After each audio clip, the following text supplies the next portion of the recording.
What really happened to Herbie Hancock? Herbie Hancock will always be one of the most revered and controversial figures in jazz, just as his employer, mentor Miles Davis was when he was alive. Unlike Miles, who pressed ahead relentlessly and never looked back until near the very end, Hancock has cut a zigzagging forward path, shuttling between almost every development in electronic and acoustic jazz and R&B over the last third of the 20th century and into the 21st. Though grounded in Bill Evans and able to absorb blues, funk, gospel, and even modern classical influences, Hancock's piano and keyboard voices are entirely his own, with their own urbane harmonic and complex, earthy rhythmic signatures, and young pianists cop his licks constantly. Having studied engineering and professing to love gadgets and buttons, Hancock was perfectly suited for the electronic age. He was one of the earliest champions of the Rhodes electric piano and Hohner clavinet and would field an ever-growing collection of synthesizers and computers on his electric dates. Yet his love for the grand piano never waned, and despite his peripatetic activities all over the musical map, his piano style continued to evolve into tougher, ever more complex forms. He is as much at home trading riffs with a smoking funk band as he is communing with a world-class post-bop rhythm section, and that drives purists on both sides of the fence up the wall. Having taken up the piano at age 7, Hancock quickly became known as a prodigy, soloing in the first movement of a Mozart piano concerto with the Chicago Symphony at the age of 11.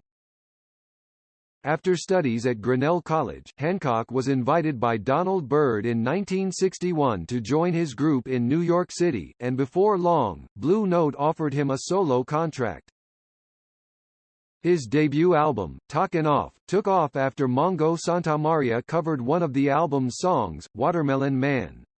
In May 1963, Miles Davis asked him to join his band in time for the 7 Steps to Heaven sessions, and he remained with him for 5 years, greatly influencing Davis' evolving direction, loosening up his own style, and, upon Davis' suggestion, converting to the Rhodes electric piano. During that time, Hancock's solo career blossomed on Blue Note, as he poured forth increasingly sophisticated compositions like Maiden Voyage, Cantaloupe Island, Goodbye to Childhood, and the exquisite Speak Like a Child. He also played on many East Coast recording sessions for producer Creed Taylor and provided a groundbreaking score to Michelangelo Antonioni's film Blow Up, which gradually led to further movie assignments. Having left the Davis Band in 1968, Hancock recorded an elegant funk album, Fat Albert Rotunda, and in 1969 formed a sextet that evolved into one of the most exciting, forward-looking jazz rock groups of the era.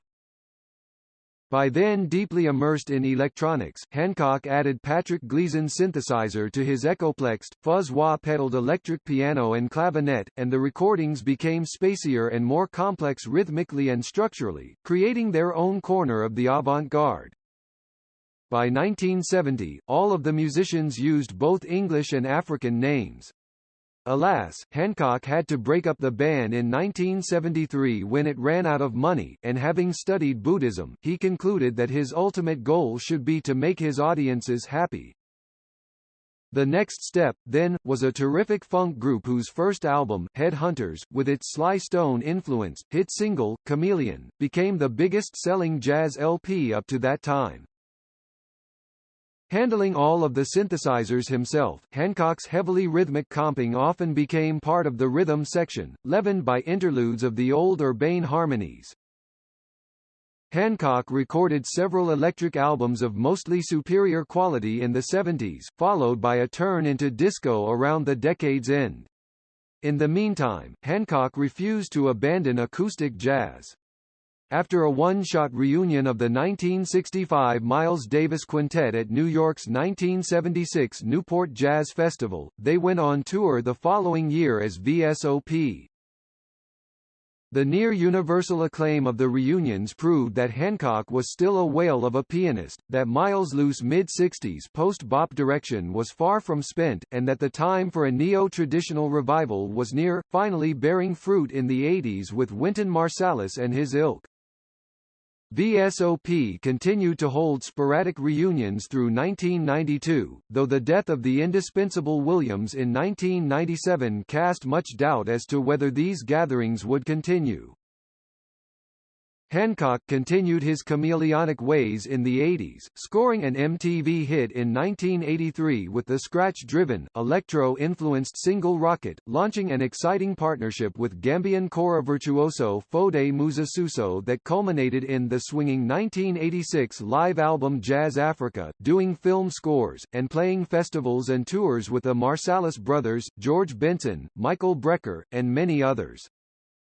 After his 1988 techno-pop album, Perfect Machine, Hancock left Columbia, signed a contract with Quest that came to virtually nothing, and finally made a deal with Polygram in 1994 to record jazz for Verve and release pop albums on Mercury.